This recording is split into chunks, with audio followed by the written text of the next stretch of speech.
Oke, kali ini kita mau berbicara tentang kasih nih. Mungkin kita kan udah pernah dengar kasih ya, kayaknya kalau kita dengar kasih kayaknya udah sering banget, udah sering banget dah kita dengar kasih ya. Entar kalau itu, "Lu gak ada kasih sih." Kalau sedikit-sedikit, "Kasih dong." Gitu loh. Nah kayak begitu. Nah, ini di sini kita tentang mau berbicara kasih, di sini kita ambil dari 1 Korintus pasal 13 ya. Ya. Kita masuki bulan Februari ini, temanya bulan ini, menurut dari pendeta, Esra itu kasih. Jadi sebulan ini kasih. Jadi sekarang saya khotbahnya menurut, pemberian dari tema dari gereja ini, bagus juga. Jadi nggak aduk-adukan gitu loh, ya. Jadi kasih semua bulan ini, terus bulan depan apa, itu jadi teratur gitu loh, ya. Mungkin masih ingat bulan kemarin apa? Kemenangan. Nah sekarang kasih, ya. Jadi kita baguslah kalau menurut saya itu bagus. Jadi ada ada tujuannya gitu loh. Jadi bulan ini kasih, nah kita mengerti kan kasih semuanya, semuanya ngerti gitu loh. Nggak gado-gado. Jadi satu macam, enak ya. Buat kitanya enak gitu loh. Buat yang mendengar juga enak. Pokoknya bulan ini kasih. Ada temanya, jadi gereja ini ada temanya. Bagus. Menurut saya itu bagus sekali ya. Jadi nggak aduk-adukan ya. Oke. Yuk kita mulai aja, kita buka 1 Korintus pasal 13, kita baca kasih, mengenai kasih ya. Nanti saya baca dari ayat yang pertama, Bapak Ibu ayat yang kedua, nanti ayat terakhir yaitu ayat keempat, 13, kita bersama-sama ya. Siap ya? Hmm. Kasih. Sekalipun aku dapat berkata-kata dengan semua bahasa manusia dan bahasa malaikat, tetapi jika aku tidak mempunyai kasih, aku sama dengan gong yang berkumandang dan canang yang gemerincing.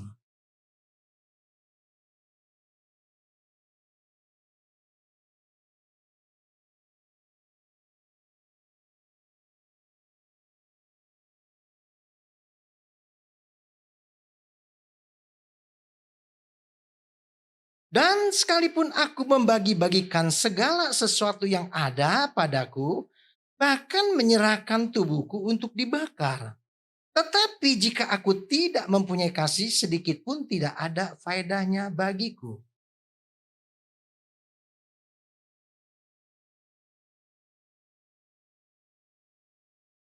Ia tidak melakukan yang tidak sopan dan tidak mencari keuntungan diri sendiri. Ia tidak pemarah dan tidak menyimpan kesalahan orang lain.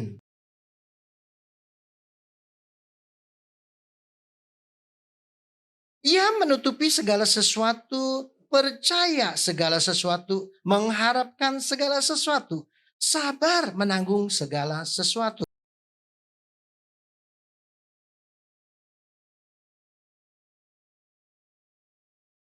Sebab pengetahuan kita tidak lengkap dan nubuat kita tidak sempurna.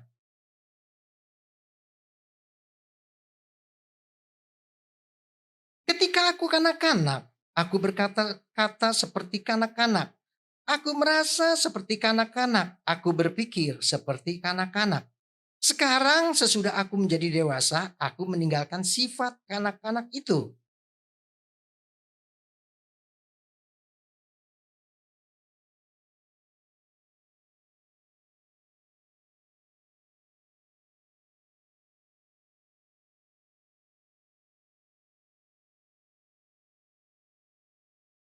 Demikianlah tinggal ketiga hal ini, yaitu iman, pengharapan, dan kasih. Dan yang paling besar diantaranya ialah kasih. Nah, kalau kita sudah berbicara kasih, kayaknya kita kalau kita ngomong soal kasih-kasih ini kayaknya selama kita ikut Tuhan Yesus, kita dengar kasih berkali-kali. Kita ngerti banget deh tentang kasih. Apa sih itu kasih? Wah, kalau kita berbicara tentang kasih, ayo dong kamu harus mesti mengasihi dong. Masa nggak ada kasih sih? Masa sih begitu aja? Ayo dong. Nah, kayaknya itu gampang kita melontarkan akan perkataan kasih. Nyatanya kalau kita sudah melakukan dalam kehidupan, itu melakukan kasih itu berat sekali. Sungguh saya katakan berat sekali. Tidak mudah untuk kita mengasihi seseorang kalau tidak didasari dengan hati. Contoh, ada satu bapak-bapak gitu ya, yang tukang apa, tukang tukang rongsokan lah, tukang tukang apa, karton, tukang apalah, tukang apa namanya, tukang apa sih namanya itu yang suka dorong-dorong gerobak. Pemulung, bukan pemulung. Kalau pemulung memang dia tukang mungutin karton-karton ya gitu loh. Nah, dia seorang bapak gitu loh. Kita lihat, aduh, kita kadang-kadang nggak peduli. Kita kadang-kadang suka berpikir, ini memang pekerjaannya dia kok. Kenapa kita mesti kasih? Gitu loh. Nah, hal-hal semacam ini yang kadang-kadang buat kita tuh kayaknya kita gampang berbicara kasih itu gampang, tapi menjadi pelaku untuk menjadi kasih itu tidak mudah. Jadi kalau kita lihat seperti itu, contoh deh, seringlah kita ngelihat seperti itu deh. Gitu loh. Bukan saya tebar pesona, bukan, gitu loh. Ya, saya bukan tebar pesona, bukan. Saya tuh kalau melihat orang-orang kayak gitu, iba hati saya gitu loh. Kayak kemarin saya lagi jalan, saya, kakak saya sama supir bertiga. Persis saya lewat, saya nggak sengaja, ada gerobak, saya lihat ada gerobak. Di balik gerobak itu ada bapak-bapak duduk. Tua, udah rentah. Terus saya lihat, saya udah jalan melangkah, saya mundur. Saya mundur langsung saya keluarin duit, saya kasih dia 20.000. Saya lagi nggak punya uang loh. Saya kasih. Kenapa saya kasih? Saya bilang saya iba, kasihan. Nah, setelah kita pergi, kita balik lagi pulang. Bapak itu lagi ngapain tau? Tadinya itu bapak lagi duduk, diam aja. Jauh pandangannya. Setelah saya pulang tuh, setelah saya balik lagi, dia lihat. Lagi makan, beli nasi. Aduh, saya bilang luar biasa ya Tuhan. Saya bilang syukur deh. Saya bilang syukur Tuhan, saya bisa memberi dia bisa beli nasi. Kayaknya ada suatu kepuasan buat saya. Pernah saya lagi beli kue. Pojok situ ada ibu-ibu nyanyi. Saya lihat kok ibu-ibu nyanyi ya. Itu ibu-ibu nyanyi itu pakai loudspeaker gitu loh. Terus udah dia nyanyi-nyanyi terus saya lagi beli kue nih di Pasar Cawang. Ibu-ibu lagi nyanyi. Terus ibu-ibu nyanyi terus saya lihat, lah, ibu nyanyi. Oh, meminta-minta maksud saya. Oh, matanya tidak lihat. Lalu saya bilang, kasihin dong. Ke tukang kuenya. Kasihin. Ibu itu. Saya kasih nggak banyak, 5.000. Kasihan. Padahal itu orang banyak lewat, mundar, mandir. Namanya juga pasar kan. Nggak ada tuh. Maaf ya, saya bukan menghakimi. Betapa sih kalau kita punya uang 2.000 kek, kasihlah. Kalau kita nggak punya banyak-banyak 2.000 lah. Gitu. Memang sekarang uang 2.000, uang 1.000 susah dan langka. Lagi nggak ada uang 2.000-an, nggak ada uang ribuan. Kenapa saya katakan situ? Karena katanya lagi nggak pada butuh uang 2.000 sama 1.000. Nih, mau Imlek, saya bilang, saya cari uang 2.000-an dong. Nah, 1.000-an, nggak ada juga. Apa sih? Saya bilang, bisa beli itu nggak ada. Kali ini nggak bikin kayaknya deh. Hebat benar. Luar biasa. Ya saya sih bersyukur aja. Jadi kalau kita lihat seperti itu, ayolah belajar. Karena itu adalah kasih. Timbul kasih, kita memberi. Kalau kita cuek aja, di mana kasih? Padahal kasih ini dibicarakan seperti itu. Luar biasa tentang kasih. Ya, jadi kalau kita lihat seperti itu, saya bukannya, waduh saya begitu, enggak, bukan, jangan lihat saya. Saudara lihat saya, lihat Tuhan Yesus lah. Ya, Tuhan Yesus kan bilang, kalau kita tahu, kita tahu bahwa kita tidak berbuat baik, kata firman Tuhan, dosa. Kebaikan kita berikanlah kepada dia. 2.000 apa artinya sih? Gitu loh. Ya kan? Nah, belajar. Nah, ini kasih. Nah, ini saya bisa belajar berbicara kasih karena ini kebetulan dengan kasih. Jadi kita bisa berani berbicara tentang kasih. Nah, di sini ada definisi beberapa arti daripada kasih. Ya, saya definisi dulu. Ya, kita lihat di ayat 13.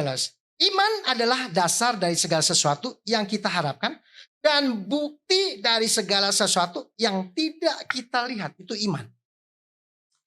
Pengharapan apa? Pengharapan adalah sikap hidup yang optimis. Mensyukuri setiap kejadian yang ada di dalam hidupnya. Dan yakin akan ada kebaikan yang hadir setelah kejadian sesuatu. Mungkin kesulitan atau penderitaan. Jadi pengharapan buat kita orang percaya harus dapat bertahan. menanggung segala apapun. Itu pengharapan. Kasih, perkataan kasih adalah perhatian kepada orang lain. Tadi saya sudah kasih lihat gambarannya. Kasih, memberikan diri kepada orang lain, mengutamakan kebutuhan orang lain daripada kebutuhan diri kita sendiri.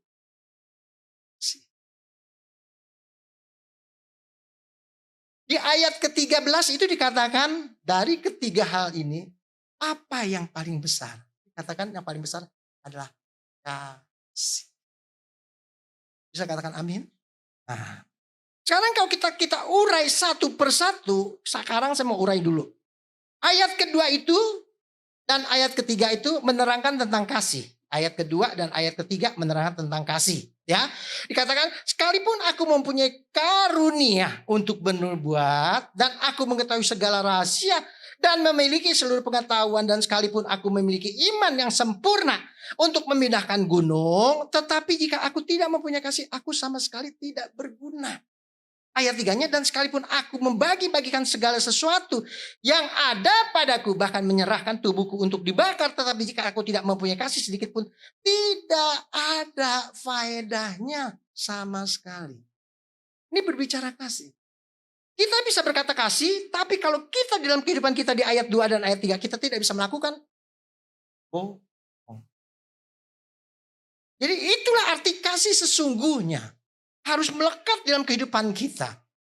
Bukan suatu kebetulan kasih berbicara di sini ada tentang kasih itu, waduh.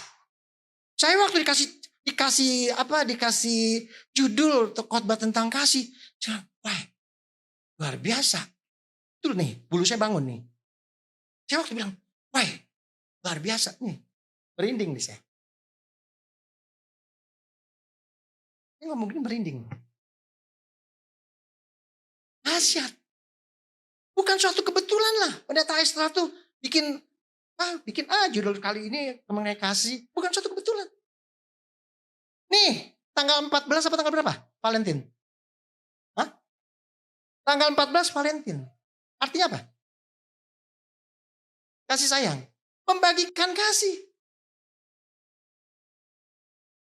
Kita punya kekasih kita berikan segala sesuatu yang berbentuk hati. Ini benar pas banget. Di bulan ini temanya kasih. Memang itu kasih sayang. Luar biasa. Tapi saya tuh udah percaya bahwa ini Esra bukan urusan bulan Februari kasih. Nanti bulan ini, bulan Juni memberi. Bukan. Pasti ada rencana yang indah. Nah, ini ayat kedua dan ketiga begitu. Nah, di ayat keempat menerangkan kasih. Kasih begini. Kasih itu sabar. Ya, ini ayat 4, 5, 6, 7, 8. Kasih itu sabar, kasih itu murah hati, dia tidak cemburu, ia tidak memegahkan diri dan tidak sombong. Terus di ayat ke-5, ia tidak melakukan yang tidak benar, tidak sopan dan tidak mencari keuntungan diri sendiri. Ia tidak pemarah dan tidak menyimpan kesalahan orang lain. Ia tidak bersuka cita karena ketidakadilan, tetapi ia bersuka cita karena kebenaran. Ia menutupi segala sesuatu, percaya segala sesuatu, mengharapkan segala sesuatu, sabar menanggung segala sesuatu. Kasih tidak berkesudahan, nubuat akan berakhir, bahasa roh akan berhenti, pengetahuan akan lenyap. Nah, ini kalau kita lihat berbicara kasih antara ayat 4 sampai dengan ayat 8, luar biasa. Kasih itu dikatakan sabar. Jadi kalau saudara berkata saudara punya kasih, saudara harus sabar. Harus sabar. Nomor 1, kasih itu sabar. Saudara punya kasih. Saya percaya kalau saudara bilang, aku gak punya kasih. Bohong. Setelah kita dibaptis, kita mati bersama Kristus dan kita bangkit untuk menjadi kemuliaan bersama Tuhan Yesus. Saudara sudah penuh kasih. Saya penuh kasih. Semua penuh kasih. Tinggal bagaimana kasih ini kita terapkan dalam kehidupan kita. Pertama, kasih itu sabar. Mulai hari ini, kalau dalam diri saudara ada ketidaksabaran, berarti kasih saudara, saya nggak katakan kasih saudara hilang, enggak. Kasih saudara belum full, belum penuh mengenai arti kasih. Bisa katakan amin? Nah, di sini kasih itu sabar, kasih itu murah hati. Murah hati, tidak cemburu, tidak memegahkan diri, dan tidak sombong. Kenapa sih dikatakan kasih itu tidak sombong? Kasih dikatakan tidak sombong karena kesombongan itu Tuhan tidak suka. Kalau orang punya kasih pasti dia gak sombong. Semua yang kita punya, rumah segala apapun, suatu saat itu akan dikembalikan kita pulang tanpa membawa apa-apa. Jadi itu harta yang kita punya. Memang kita punya sekarang ini. Tapi Tuhan kasih kesempatan. Terserah. Kamu mau lakukan untuk apa. Kayak begitu. Tapi itu kita kan kasih pinjam. Ya, nah. Ia tidak melakukan yang tidak sopan. Dan tidak mencari keuntungan diri sendiri. Ia tidak pemarah dan tidak menyimpan kesalahan orang lain. Itu kasih. Ya, jadi dia tidak pernah misalnya membongkar-bongkar kejelekan orang. Enggak, udah pokoknya itu udah biarin aja salahnya. Makanya saya selalu bilang, udahlah kalau misalnya ada orang jahat, jangan diurusin lah, udah ampunin aja. Ya, memang kita ngomong mengampuni itu gampang, tapi orang yang merasa disakiti untuk mengampuni itu sulit. Saya katakan sulit. Sekali lagi saya katakan sulit. Inilah balik lagi. Kasih itu dilambangkan selalu seperti hati. Dan kalau kasih itu hilang, kita langsung kita tanda panah masuk. Keluar. Tertusuk. Bukan tertusuk karena cinta, bukan. Tertusuk karena sakit hati. Kayak begitu. Nah, jadi kalau kita lihat di ayat kelima ini, tidak melakukan yang tidak sopan dan tidak mencari keuntungan diri sendiri, ia tidak pemarah dan tidak menyimpan kesalahan orang lain. Kasih yang sempurna. Kalau kita lihat begini, ia tidak melakukan yang tidak sopan, apa sih? Yang tidak sopan itu apa sih? Yang tidak sopan banyak. Kelakuan-kelakuan yang tidak berkenan, tidak sopan. Misalnya, yang gampang aja deh. Dia lagi jalan sama suami sama istri. Ada orang lewat lain lagi. Ganggu-ganggu dia. Itu udah gak sopan. Gak menghargai istrinya. Istrinya siapa sih? Kok gak dihargai? Tapi berjalan sama dia. Contoh. Itu yang tidak sopan. Ya. Tidak sopan. Terus tidak mencari keuntungan di sendiri. Udah terserah. Yang penting gue senang. Gak egois. Kasih. Ya, nah juga terus ia tidak pemarah, nggak gampang marah. Nah, kalau di sini ada yang masih suka marah, tobat, minta sama Tuhan, Tuhan berikan saya kesanggupan untuk tidak marah. Mintanya sama Tuhan, supaya kasih kita benar-benar sempurna. Amin. Ya, nah tidak menyimpan kesalahan orang lain tadi udah. Ia tidak bersuka cita karena ketidakadilan. Nah, misalnya ada orang nih, tidak adilan, begitu. Terus kita diamin aja. Biarin aja itu urusan dia, bukan urusan. Doakan. Jangan kita merasa, biarin deh itu bukan urusan kita. Jangan. Makanya, kalau kita mau melayani, kita nggak punya dana kok untuk melayani. Kita masih punya doa. Doa. Sekali lagi, doa. Hanya kepada Tuhan. Tuhan tahu, Tuhan dengar doa saudara. Apapun bentuk doa saudara. Tuhan tahu. Tetapi yang bersukacita karena kebenaran. Kalau tentang kebenaran selalu ada sukacita. Berani bersukacita. 7. Ia menutupi segala sesuatu, percaya segala sesuatu, mengharapkan segala sesuatu, sabar menanggung segala sesuatu. Apapun yang terjadi. Nih sekarang lagi COVID lah. Kejadian COVID begini, rasa. Drep, toko, drep. Ini kalau kayak begini nih, mall langsung drop sepi. Kagak ada yang jalan, bisa main bola. Kemarin-kemarin udah rame. Sekarang drop, hilang. Itu turun langsung, blok. Tuh kayak begitu. Bayangin tuh. Ya. Nah, ia menutupi segala sesuatu, percaya segala sesuatu, mengharapkan segala sesuatu, sabar menanggung segala sesuatu. Kita jangan marah. Kalau keadaan kayak begini jangan marah. Tetap kita senyum, mengasihi orang, mencintai orang, tetap jangan sampai kendor. Ya. Nah, kasih tidak berkesudahan, nubuat akan berakhir, bahasa roh akan berhenti, pengetahuan akan hilang. Nah, di sini ayat 8 dikatakan kasih tidak berkesudahan. Jadi kasih itu selalu terus. Terus, terus, terus. Jangan bosan. Suami istri jangan bosan.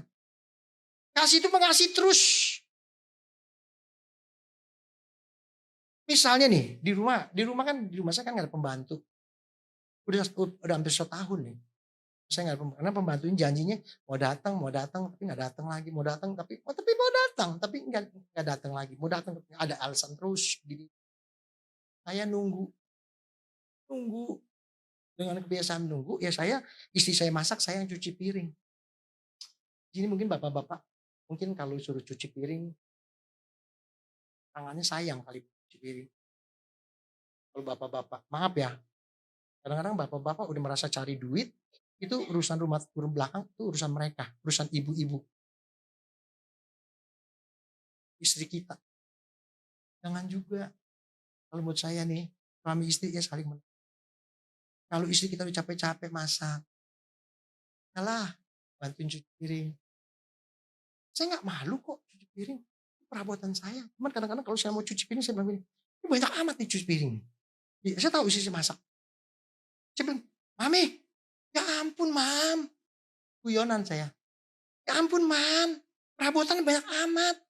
Mam, no di gudang masih banyak mam. Turunin semuanya mam. Saya bilang begitu. Saya nggak marah. Terus saya ketawa-tawa. Saya bilang banyak masak apa sih sampai begini banyak perabotan. Saya nggak suka perabotan tuh ada banyak di tempat cuci piring. Betul, saya nggak suka. Saya kalau perabotan itu saya selalu bersih. Habis udah kering, saya langsung beresin. Pembantu saya juga kalau ada juga saya ajarin. Saya nggak mau. Apalagi kalau malam mau tidur, saya nggak boleh ada satu piring pun di meja di sini atau sendok garpu saya nggak suka. Kosong, bersih tempat cuci piring, seolah-olah nggak pernah dipakai. Itu kebiasaan saya. Jadi sampai sekarang pun begitu. Kalau malam juga saya lihat, oh ada perabotan. Misalnya 2 biji, ya masukin. Nggak usah bawel, langsung aja masukin. Lakukan. Saya juga kalau lagi cuci piring rame-rame banyak pengen habis makan kita cuci piring. Gitu kan? Tapi yang cuci ya. Lagi cuci piring, heran nih mam, kenapa sih kalau kita makan di restoran, kita kalau habis makan di restoran kita kenyang ya. Enak ya mam, kita kenyang kalau habis makan restoran. Kenapa ya mam, kalau kita makan di rumah kok selalu lapar lagi ya mam. Terus si Sisa nanya, ya kenapa ya Pi? Ya habisnya kalau di rumah habis makan kita cuci piring. Nah istri saya ketawa-tawa. Kalau di sana kan kita habis makan kita santai. Kita kipas-kipas, kita ngobrol, piring udah diangkatin orang. Guyon. Nah jadi saya tuh berharap apa kerjaan-kerjaan istri di rumah misalnya gantungin cucian, jemurin. Ini maaf nih ya, ini buat bapak-bapak. Mungkin bapak-bapak ada yang alergi untuk apa? Untuk apa tuh? Untuk nggak mau lah angkatin cucian habis dicuci di mesin. Apa tuh pajang-pajang, dikeringin gitu loh. Maksudnya apa? Kan dia udah kering tuh, tapi kan mesti dijemurin gitu. Dia nggak mau loh. Ya saya sih percaya di sini mungkin mungkin ada, mungkin enggak kali. Tapi kalau yang misalnya nggak mau, bertobat deh. Tobat. Ya, tobat. Saya, bagian dalam baju saya semua, itu saya cuci sendiri. Istri saya juga sama, cuci sendiri. Kita nggak pernah masukin ke mesin cuci. Maaf, sorry. Sampai pembantu nanya, Bapak kok baju dalamnya nggak pernah ada ya? Terus istri saya bilang, cuci sendiri.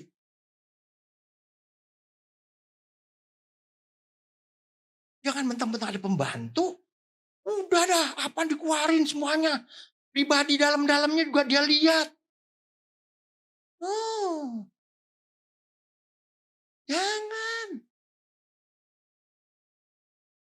Mempeng masih ada. No. Dia juga seorang manusia. Perlu istirahat dan sebagainya dan sebagainya. Yuk. Amin. Maaf nih ya, bapak-bapak, mungkin ada yang nggak pernah mau melakukan perbuatan seperti itu, bertobat. Seorang ibu, kerjaannya udah apa? Seorang ibu kerjanya apa di rumah? Masak terus? Apa? Nyapu, ngepel, nyuci terus? Ngurusin anak terus? Apa lagi? Nyuapin. Nganterin anak sekolah. Jemput. Komplit. Apalagi kalau nggak pakai pembantu, komplit tuh semua. Digajinya berapa? Hah? Dikasih makan doang, coba bayangin. Saya kadang-kadang bercanda sama istri saya begini nih. Seperti kalau Gideon mau cuci piring, banyak piring. Udah deh bu, ya berhenti aja bu, saya nggak sanggup kerja. Nih saya di sini, istri saya masak situ. Terus saya bilang, persis saya lihat cucian banyak tuh, cuci piring banyak. Saya bilang, udah deh bu, saya mau berhenti aja deh kerja, saya nggak sanggup. Bercanda, guyon, ketawa-tawa, istri saya ketawa-tawa. Kayak gitu. Nah, saudaraku punya pembantu juga sadar seperti itu. Itu pekerjaan begitu zaman teman-teman. Biarin aja dia nyuci, biarin aja dia nyuci. Jam. Mana kasihmu? Kita ngomong kasih, kasih, kasih. Nol, bohong. Kita kejam kepada mereka. Hati-hati. Suatu saat kita akan tanggung jawabkan di sana. Dan main-main. Memang di sini nggak kelihatan. Sana bukan. Ngeri. Oke, lanjut. Ayat 9. Sebab pengetahuan kita tidak lengkap dan membuat kita tidak sempurna. Tetapi jika yang sempurna tiba, maka yang tidak sempurna itu akan lenyap. Ketika aku hendak anak-anak, aku berkata seperti anak-anak dan aku merasa seperti anak-anak. Aku berpikir seperti anak-anak. Sekarang sesudah aku menjadi dewasa, aku meninggalkan sifat anak-anak. Karena sekarang kita melihat dalam cermin suatu gambaran yang samar-samar, tetapi nanti kita akan melihat muka dengan muka. Kenapa dikatakan kita bertemu muka dengan muka? Kita melihat gambaran segala sekarang ini kepada Tuhan itu nggak jelas. Tapi nanti suatu saat kalau kita mati, kita bertemu muka dengan muka. Maka saya bilang, kalau kita mengasihi, hati-hati, tidak mengasihi dengan sempurna.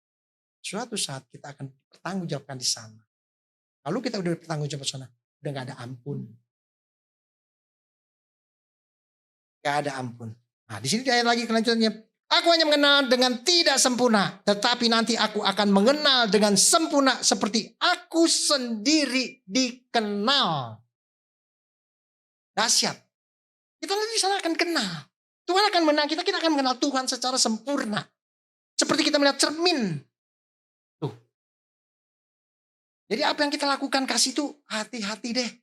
Lakukan kasih dengan sempurna. Nah, di ayat 13 ini diberikan. Demikianlah tinggal ketiga hal ini, yaitu iman, pengharapan, dan kasih.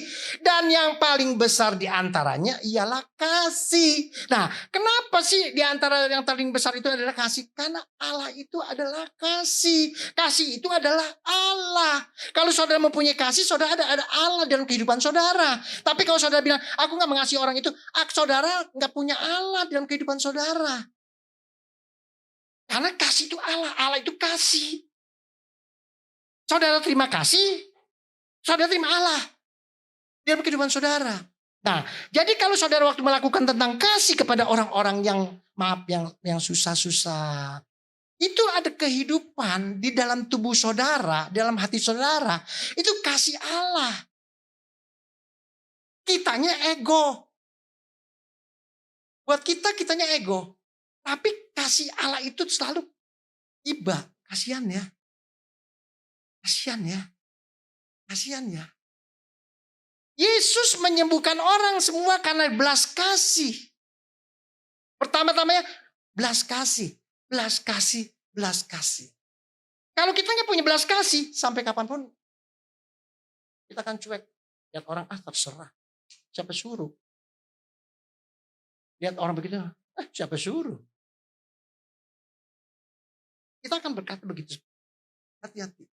Selagi kita ada berkat, berikan. Gak ada berkat pun, berikan. Kan diterangkan. Kasih itu apa sih? Memperhatikan orang lain. Berlaku buat orang lain dulu. Buat dirinya sendiri. Amin. Nah, oleh sebab itu Bapak Ibu yang dikasih Tuhan. Nah,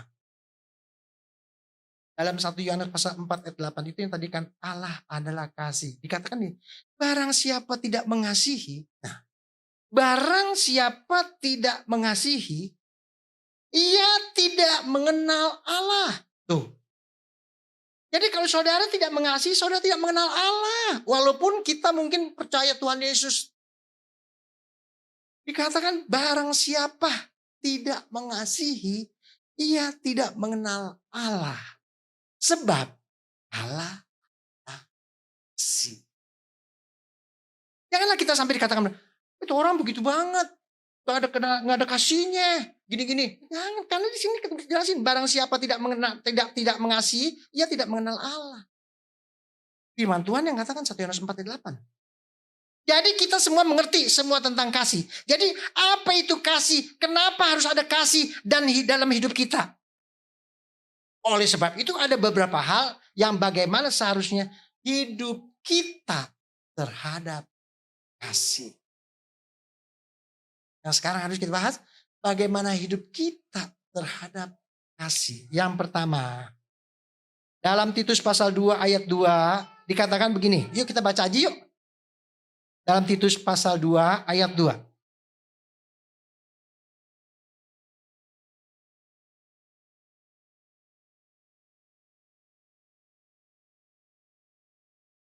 Dalam Titus pasal 2 ayat 2.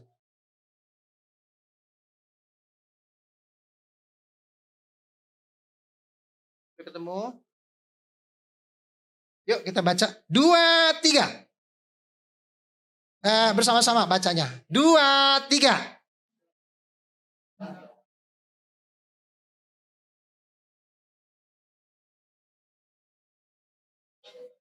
Dikatakan laki-laki yang tua. Yang tua itu kira-kira umur berapa? Hah? Kita laki-laki, kalau dikatakan kita laki-laki itu kira-kira umur berapa? Seumur saya? 60? 50? Berapa menurut saudara? 60? 60 nih ya, oke. Laki-laki yang tua 60 tahun, hendaklah hidup sederhana. Terhormat, bijaksana, sehat dalam iman, dalam kasih, dan dalam ketekunan. Nah, ini dikatakan laki-laki umur udah tua nih, 60 tadi katakan 60. Hendaknya hidup sederhana. Hiduplah sederhana. Kita nih udah umur 60 gini udah.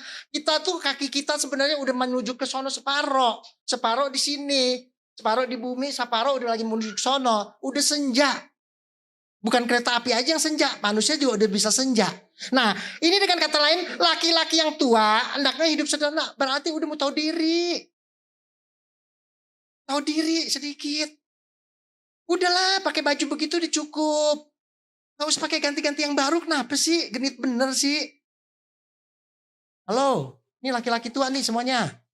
Ya di sini masih muda-muda betul. Tapi suatu saat laki-laki akan tua.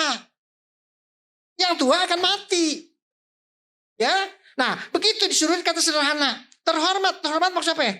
Kalau saudara mau menjadi terhormat. Saudara harus menghormati dulu. Kebanyakan kita maunya dihormati. Tapi kita nggak mau.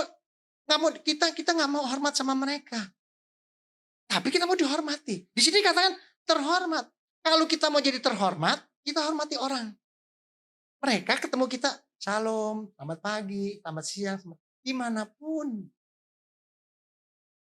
Terhormat. Nah, bijaksana. Nah, harus bijaksana. Menghadapi segala sesuatu harus bijaksana. Jangan istilahnya mau memenangkan sendiri. Kalau memang itu dia salah, ya kita terima salah. Oh iya saya salah, maaf ya. Omong. Jangan ego. Gitu. Ini bijaksana nih. Gitu. Terus lagi, sehat dalam iman. Maksudnya sehat dalam iman, terus bertekun dalam doa. Bertekunlah dalam doa. Jangan malas doa. Ingat udah 60, udah siap-siap. Firman Tuhan katakan umur kita berapa? 70 kalau kuat. Terus kelebihannya apa kalau 80? Penderitaan. Mulailah encok, sakit sini, sakit itu, pegel pinggang, baru duduk sebentar, udah pegel. Terus mulai deh ngelihat sono, ngelihat sini, kepala kita udah mulai pusing dan sebagainya. Nah ini, jadi kita harus sehat dalam iman, dalam kasih. Nah, kita udah ngerti tentang kasih tadi, kita udah uraikan tentang kasih, dan dalam ketekunan. Jadi kalau udah tua ini bagus sekali nih. Titus 2 ayat 2 ini bagus sekali. Buat kita kaum laki. Indah. Amin. Indah banget ini. Komplit. Komplit banget nih. Udah tua 60. Hidup sederhana. Terhormat. Bijaksana. Sehat. Dalam iman. Dalam kasih. Dan dalam ketekunan. Wah luar biasa. Jadilah kita kaum laki seperti ini. Kelak saudara akan umur 60. Sekarang saya dulu yang umur 60. Bro Honest yang 60. Udah 60 ya? Udah lewat belum? Udah lewat. Kita nih yang udah 60. Yang lain mungkin masih muda-muda. 40, 50 ya. Ganteng-ganteng. Kalau umur segitu masih ganteng-ganteng. 40, 50 masih ganteng. Kalau udah 60 udah mulai keriput. Ibarat apel udah kelihatannya bagus tapi dipegang lembek. Kayak gitu. Tapi itu semua akan terjadi begitu. Jadi jangan merasa bagaimana. Nah ini bagus banget nih. Ayat ini nih. Kelak nanti saudara kalau udah tua nih ingat nih ayat ini nih. Titus 2 ayat 2 nih. Komplit ya. Apalagi nanti kalau kita udah tua, kita tinggal sama anak. Ya jangan terlalu macam-macam pengennya dilayanin. Anak juga kan punya suami, punya anak lagi dia, ngurusin cucunya. Jangan kita mau dilayanin. Oke? Ya, tahu diri ya. Oke. Yang kedua, Kolose pasal 3 ayat 19. Yuk kita baca. Kolose pasal 3 ayat 19. Kolose.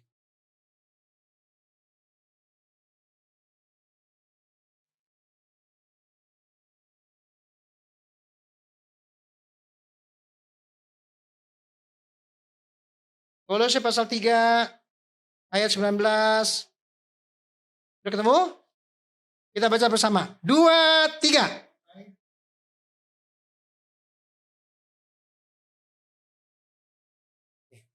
Hai suami-suami, kasihlah istrimu dan janganlah berlaku kasar terhadap dia. Ya, saya mau bicara tentang kasih ini tentang suami ya. Maaf ya, di sini sih nggak ada. Saya percaya di sini nggak ada. Ini ada yang suami suka namparin istri. Ada suami namparin istri. Kenapa saya tahu suami namparin istri? Karena dia konseling sama saya. Sampai saya bilang, Pak saya harus gimana? Kamu bilang sama suamimu bahwa saya dijadikan istri kamu bukan untuk pelampiasan penamparan. Omong. Supaya dia mengerti. Rupanya firman Tuhan tulis di ini. Hai suami-suami kasihlah istrimu dan janganlah berlaku kasar terhadap dia. Tuhan lebih tahu bahwa banyak suami-suami kasar. Jangan.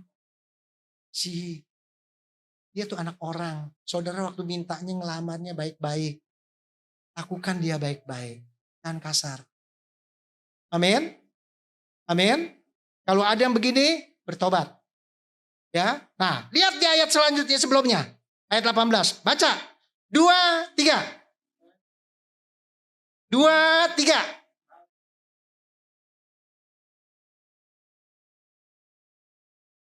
Nah, ini ayat yang ke-18 ini. Hai istri-istri, tunduklah kepada suamimu. Sebagaimana seharusnya di dalam Tuhan. Bukanlah, hai istri-istri, tanduklah suamimu. Bukan disuruh tanduk, tunduk. Amin. Kadang-kadang ada istri yang nggak tunduk nggak? Kadang ngaku. Kadang ngaku. Ada istri-istri kagak tunduk sama suami. Karena dia merasa gajinya lebih besar. Itu ya, jadi dia pendapatannya lebih, lu kan lebih sedikit, gue kan dapatnya lebih gede. Lu ini dong. Ada. Saya mau cerita ya. Mau cerita. Pak supir saya tahu tuh. Suami kerjanya dimarahin melulu. Dimarahin melulu. Setiap kalau saya belanja ke situ, itu lagi marah. Istrinya lagi marah sama suaminya. Lagi marah. Ini ambil ini salah, ambil itu salah. Mati suaminya.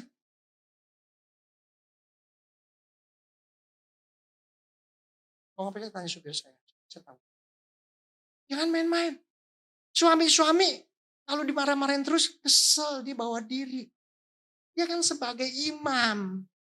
Di atas dia adalah Tuhan Kristus. Kalau dimarahin terus, mati. Sekarang sudah mati, istrinya babak belur sendirian. Makanya saya bilang, jangan marah-marahin suami. Ibu-ibu jangan marahin suami ya, suami udah capek cari duit. Ya memang, dia kan kerjaan ibu-ibu lebih banyak. Memang udah kodratnya, ibu-ibu kerjaannya banyak. Atau kalau ibu-ibu gak mau kerjaannya banyak, ganti, ibu-ibu kayak celana. Gitu, ganti celana deh. Pergi ke kantor, pergi pagi, pulang sore. Itu udah kodratnya. Kita harus mengakui bahwa kita sebagai laki-laki, jadi kodrat laki-laki. Kita sebagai perempuan, udah jadi kodrat sebagai perempuan. Terima. Amin. Karena amin. Amin. Atau nyesel. Kenapa jadi laki? Atau yang perempuan, kenapa jadi perempuan? Mesti jadi laki. Kan bisa pergi kelayapan kemana-mana gitu. Gak usah nyesel. Apa yang Tuhan telah berikan itu yang terbaik. Amin. Nah ya. Nah terus sudah sampai mana tuh? Nah sekarang 1 Korintus 16 ayat 14. 1 Korintus 16 ayat 14.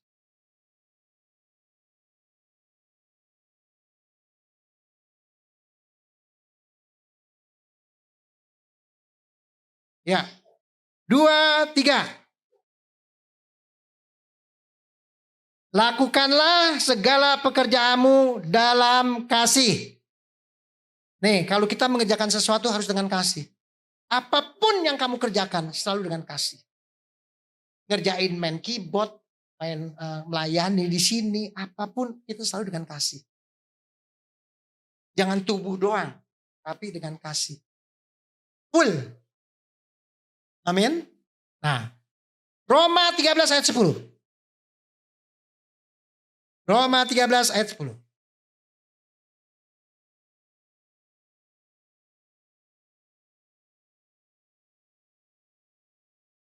Dua, tiga. Kasih tidak berbuat jahat terhadap sesama manusia. Karena itu kasih adalah kegenapan hukum Taurat. Ingat, kasih itu kita gak boleh berbuat jahat sama orang. Karena kasih itu kegenapan daripada hukum Taurat. Hukum Taurat itu ada 10. Hukum Taurat itu yang pertama 10 itu, yang 10 perintah Allah itu hukum Taurat. Tapi kalau dihitung-hitung hukum Taurat itu ada berapa ratus kita kagak tahu. Nah ini kasih itu kegenapan. Kegenapan daripada 10 perintah Allah. Lakukan 10 perintah Allah. Nah ini penggenapannya kasih. Kita udah lakukan, terus kita genapi dengan kasih. Sempurna. Amin. Nah kalau kita bisa melakukan seperti itu kan enak hidup kita, damai. Nah ayo satu lagi. 1 Korintus 15 ayat 58. 1 Korintus 15 ayat 58. Yuk kita baca sama-sama yuk. Sudah ketemu? 2, 3. Saudara-saudara,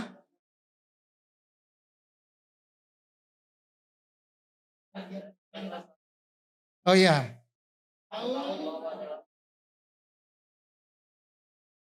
ya sekali lagi. 2, 3. Karena itu saudara-saudaraku yang kekasih, berdirilah teguh, jangan goyah. Dan giatlah selalu dalam pekerjaan Tuhan. Sebab kamu tahu bahwa dalam persekutuan dengan Tuhan, jeripayamu tidak sia-sia. Nah ini buat saudara dan saya dan semuanya. Ya, jadi kita tetap tidak boleh goyah menghadapi kasih. Terus apapun yang kita kerjakan, sebab kamu tahu bahwa dalam persekutuan dengan Tuhan, jeripayamu tidak sia-sia. Nih kamu melayani. Tadi saya lihat di sini, kok yang melayani cuma 1, 2, Esra, yang lain kemana ya? Besok ada 4 atau 5 orang. Kemana ya? Ini dalam melayani, itu penuh kasih. Betul. Upahnya mana? Nanti. Di sana. Di sini kita nggak terima upah. Di sana kita ada upah. Memang di sini kita kagak bisa ngelihat upahnya kayak apa. Enggak. Tapi di sana nanti kita ada upah. Upahnya kayak gimana? Kita nggak tahu upahnya kayak apa. Tapi Tuhan yang janji bahwa nanti kita di sana kita terima upah. Di sini dikatakan jeripayamu tidak sia-sia. Kita melayani pekerjaan Tuhan. Ini melayani pekerjaan Tuhan loh. Jadi kalau kita melayani itu jangan sampai kita sia-sia. Jadi nol, jangan. Ayo kita semangat. Tetap semangat. Cuma sedikit, udah semangat. Tadi waktu baru datang saya dengar lagi pada main musik nih bertiga nih. Bukan tadi sih, saya duduk di situ. Terus main musik. Satu, Esra juga sama adik kita. Dia main musik. Gak ada yang nyanyi. Aduh, saya dalam hati saya, coba direkam. Instrumental. Ini bertiganya main. Saya duduk di situ, belum ada orang. Belum ada jemaat. Nah, bagus banget itu. Itu sebenarnya direkam nih, kalau tamu belum pada datang nih, jemaat belum datang, setel lah. Bunyiin lah tuh musik yang tadi tuh. Aduh, indahnya saya bilang, aduh. Coba kalau misal tadi itu bertiga dia, yang satu cuek-cuekan. Dia main sendiri. Kan gak harmonis. Tapi setelah tadi bertiga main begitu, dia cuma kontak-kontak begitu doang. Ayo, siap, kata Pendeta Esra. Ayo kita mulai, siap. Terang, langsung. Nyambung. Aduh, indahnya saya bilang. Sayang saudara datangnya telat sih. Kalau saudara datangnya telat, saudara dengar tuh. Tapi gak tahu deh kalau masih nanti, kalau dimainin lagi. Bisa seperti kayak itu, enggak, saya gak tahu juga. Dan saya menikmati aja. Enak gitu. Sejuk banget. Itu mesti direkam, maksud saya buat musik di ini. Kalau jemaat belum ada nih acara kan suka di gereja-gereja suka ada lagu musik-musik. Nah itu bisa dipasang tuh. Tapi nggak tahu itu lagu gereja, apa pujian, apa lagu penyembahan, saya kurang tahu. Pokoknya enak sekali. Sejuk saya lihatnya. Bukan dilihat, maksudnya saya rasain sejuk banget. Benar. Men? Ya. Jadi kita udah mengenal kasih. Jadi dengan kata lain sekarang saudara sudah mengenal kasih. Pergunakan kasih yang ada yang di dalam hidup saudara dan saya. Jangan sampai kasih itu hilang. Dalam arti kita cuek, kita sombong, kita gak mau tahu. Jangan. Pergunakan kasih itu dengan baik. Biar nama Tuhan selalu dipermuliakan. Amin. Amin. Kita tundukkan kepala. Kembali Tuhan kami bersyukur dan terima kasih. Kebenaran firman tentang kasih sudah diuraikan tempat ini Bapak. Biarlah Tuhan roh-Mu yang kudus yang melengkapi penguraian ini Tuhan. Biar nama Tuhan dipermuliakan, nama Tuhan diagungkan. Terima kasih Bapa Surga. Terima kasih Tuhan Yesus. Terpuji-puji nama-Mu kekal selamanya. Di dalam nama Tuhan Yesus Kristus kami boleh berdoa dan mengucap syukur. Haleluya. Amin.